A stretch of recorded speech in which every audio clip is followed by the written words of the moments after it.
الله الرحمن الرحيم الحمد لله رب العالمين والصلاة والسلام على أشرف الأنبياء والمرسلين وعلى آله وصحبه أجمعين أما بعد كتاب العلم بسم الله الرحمن الرحيم باب فضل العلم وقول الله عز وجل يرفع الله الذين آمنوا منكم والذين أوتوا العلم درجات والله بما تعملون خبير وقوله رب زدني علما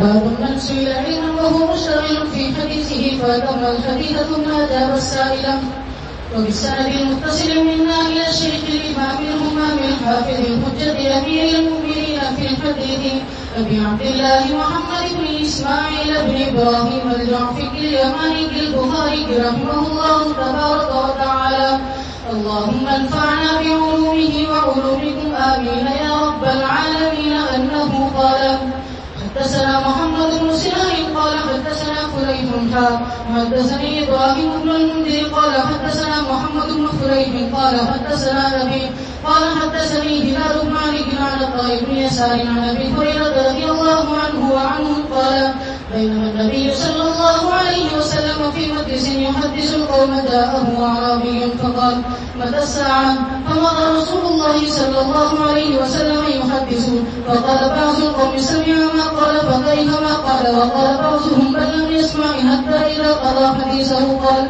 أين الله السائل عن الساعة قال ها أنا يا رسول الله قال فإذا سيئت الأمانة فانتظر الساعة فقال كيف إذاعتها قال إذا وصل الأمر إلى غير أهله فانتظر الساعة صدق الله ورسوله.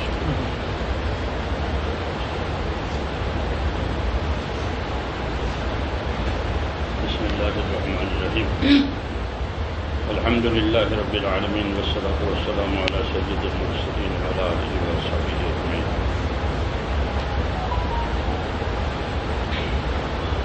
اللہ تبارک و تعالیٰ آپ حضرات کو یہ علم مبارک کرے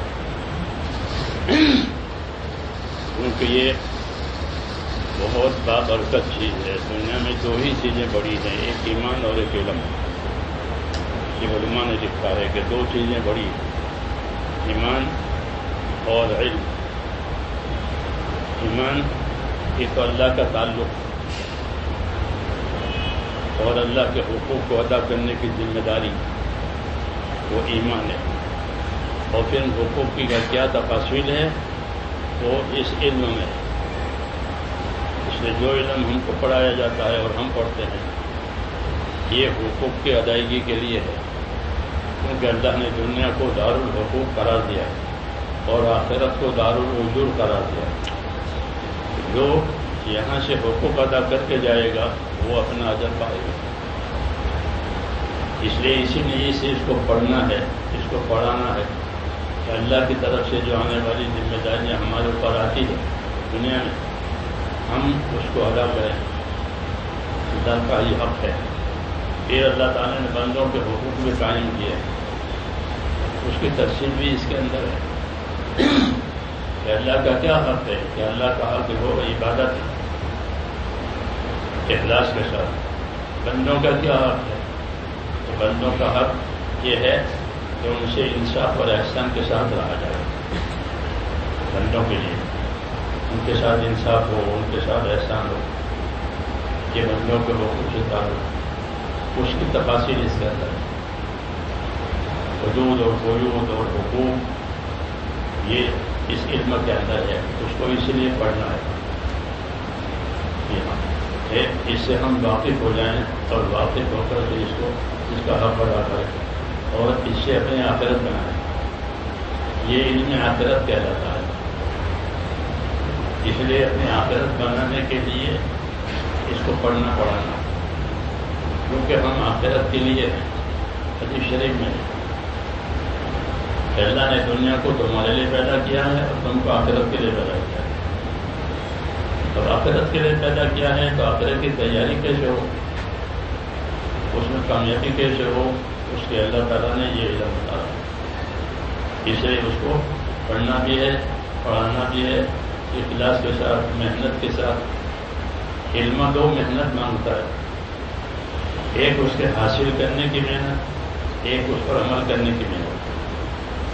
اسے اس علم میں پرواز ہوتی ہے، ترقی ہوتی ہے، اس کے حاصل کرنے کی محنت اور اس کو عمل میں لانے کی محنت، یہ دو ہیں۔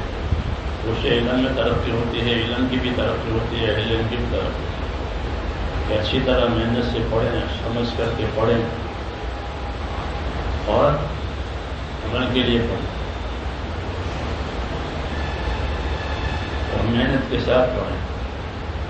ایک دفعہ ہم حضرت رحمۃ اللہ علیہ کے جب سفر میں گئے تھے برما، راستے میں برما نہیں تھا، مشرقی ملکوں کا سفر تھا، بنگلہ دیش، برما، ملیشیا، سنگاپور، مشرقی۔ تو وہاں رنگون میں مدرسے میں زمانہ مفتی محمود صاحب تھے، وہاں پہ تو ایسے طلبا جمع ہو گئے۔ حضرت نے طلبا سے طالب علم تو بتاؤ علم میں اور عمل میں کیا فرق ہے؟ طلبا سے پوچھا کہ علم میں اور عمل میں کیا فرق ہے؟ طلبا تو چپ رہے، تو خود ہی فرمایا کہ سکون اور حرکت کا فرق۔ نحوی اعتبار سے علم مصدر ہے، اس کا عین کلمہ ساکن ہے، اور عمل جو ہے اس کا عین کلمہ متحرک ہے۔ تو فرمایا علم کے لیے سکون اور یکسوئی چاہیے۔ جتنا سکون طالب علم کے اندر ہوگا، یکسوئی ہوگی، تو اس کو علم ملے گا، نکلنے ملے گا۔ اور عمل کے لیے حرکت چاہیے، ورنہ عمل کیسے ہو جائے گا؟ تو اس لیے علم میں سکون یعنی یکسوئی کے ساتھ اس کو پڑھو۔ تعلقات اور دوستی اس میں نقصان دیتی ہے، فرض پیدا کرتی ہے۔ یکسوئی چاہیے، اور عمل کرنے کا نمبر آئے تو یہ سستی نہیں چاہیے، ایک حرکت کرنی ہے۔ علم اصل تو عمل کے لیے ہی ہوتا ہے، علم کے لیے، عمل کے لیے ہوتا ہے، اس لیے حرکت میں آنا اور اپنے علم کا اتباع کرنا۔ علم اتباع کی دعوت دیتا ہے۔ دو ہی راستے ہیں، یا تو آدمی اپنے خواہش کا اتباع کرے گا یا حق اور ہدایت کا اتباع کرے گا۔ حق اور ہدایت تو یہ آپ کی اپنی خواہش ہیں، اس لیے اپنے علم کا اتباع کرنا، یہی اسی گرد و غیر ہے، تاکہ اسے آخرت بنے ہماری۔ اور یہ علم جو ہے کہتے ہیں کہ ایک مشترک سرمایہ ہے، ساری انسانیت کا اس میں حق ہے، بارش کے پانی کی طرح سے۔ بارش کے پانی میں سب کا حق ہے۔ حضور صلی اللہ علیہ وسلم نے اپنے علم کی مثال بارش کے پانی سے دی۔ مثل ما بعثنی اللہ من العلم والہدی کمثل الغیث، جو علم و ہدایت اللہ نے مجھے دے کر بھیجا ہے وہ ایسا ہے جیسے بارش کا پانی۔ ایک بارش کے پانی میں حیات کی تاثیر ہے۔ وجعلنا من الماء كل شيء حي، ہم نے پانی سے ہر چیز کو حیات دی ہے، اور اس طرح پانی حیات کا سبب ہے، مادی حیات، ایسے ہی یہ علم جو ہے وہ کہ معنوی حیات کا سبب ہے۔ اس علم کے ذریعے سے بندوں میں عقلیت پیدا ہوگی، یہی اس کی حیات ہے۔ عقلیت کے ساتھ زندگی گزارے، اللہ کی یاد کے ساتھ زندگی گزارے، کہ اللہ کو یاد کرنے والا زندہ اور اللہ کو نہ یاد کرنے والا مردہ۔ یہ حیات کا ذریعہ، اس لیے اس کی اہمیت ہے، اس کے بقا کی ذمہ داری اللہ نے دی ہے، اس علم کو ہم باقی رکھیں۔ جب لوگ اس کا طلبگار بنیں گے ان کو مل جائے گا، اس کو باقی رکھیں گے۔ یہ الگ بات ہے کہ لوگ اس کو قدر نہ کریں، وہ معلومی کی بات ہے، ورنہ اس کو اللہ باقی رکھیں گے. جب تک اس کے طرف کے آپ جب تک پیدا ہوں گے تو اللہ تعالیٰ نے کو یہ لگ دے ذمہ داری ہے. اللہ تعالیٰ مجھے بھی توفیق دے، آپ کو توفیق دے، اس لیے اپنے آپ کو پابند کر کے پڑھیں. دین میں سب سے زیادہ اہمیت استقامت اور پابندی کی ہے. وہی کامیاب ہوتا ہے جو اپنے آپ کو پابند کرے، مقصد کے تابع رہے استقامت کے ساتھ. اللہ نے نبیوں کو بھی استقامت کا حکم دیا ہے اور ان کے تابع داروں کو بھی استقامت کا حکم دیا ہے. فاستقم کما امرت ومن تاب معك اے ومن آمن معك، سب کے لیے. اس لیے استقامت کے ساتھ پڑھو، آپ یکسوئی کے ساتھ سمجھ کر کے.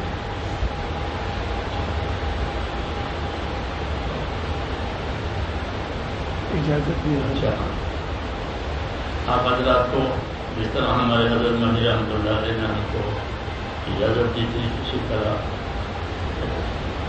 میں بھی آپ کو اجازت اسی دیتا ہوں. اگر تو میں اس کا اہل نہیں، جس کی اہلیت نصیب کرنا.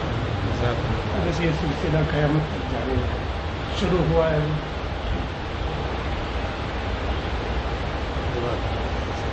اللهم صل وسلم وبارك على سيد المرسلين وعلى آله وصحبه. ربنا إننا آمنا فاغفر لنا ذنوبنا وقنا عذاب النار. اللهم اقبل بقلوبنا إلى دينك وأقبل بقلوب جميع المسلمين إلى طاعتك. اللهم إن قلوبنا ونواسينا وجوارحنا بيدك لم تملكنا منها شيئا، فإذا فعلت ذلك بنا فكن أنت ولينا واهدنا إلى سواء السبيل. اللهم كن أنت ولينا واهدنا إلى سواء السبيل. اللهم كن أنت ولينا واهدنا إلى سواء السبيل. اللهم بارك لنا فيما أعطيتنا ولا تحرمنا بركة ما أعطيتنا. اللهم زدنا ولا تنقصنا وأكرمنا ولا تهنا وآتنا ولا تحرمنا. اللهم آتنا أفضل ما تؤتي بارك الصالحين وآتنا أفضل ما تؤتي الناس من المال والأهل والولد غير ضار ولا ضرر. ربنا آتنا في الدنيا حسنة وفي الآخرة حسنة وقنا عذاب النار. اے اللہ ہماری مغفرت فرما، ساری امت کی مغفرت، ساری امت پر رحم فرما. اے اللہ پوری امت کو اے اللہ مقصد کی طرف متوجہ فرما. اے اللہ امت کی صلاحیتوں کو ظاہر ہونے سے بچا دے، امت کی صلاحیتوں کو حق پر لگا دے. یا اللہ امت کی صلاحیتوں کو حق پر لگا دے، امت کی صلاحیتوں کو برباد ہونے سے بچا دے. اے اللہ دینی اداروں کی دینی خدمتوں کی اے اللہ کو حفاظت فرما، اس میں ترقی عطا فرما. مخلصین کو مستخلصین کو اپنے دین کے کاموں پر جمع کرنا. اے اللہ حفاظت فرما، ہر شر سے، ہر فتنے سے، ہر بلا ہماری سے، ہماری اور ہمارے کام کی حفاظت فرما، ہماری اور ہمارے دین کی حفاظت فرما. سبحان ربک رب العزۃ عما یصفون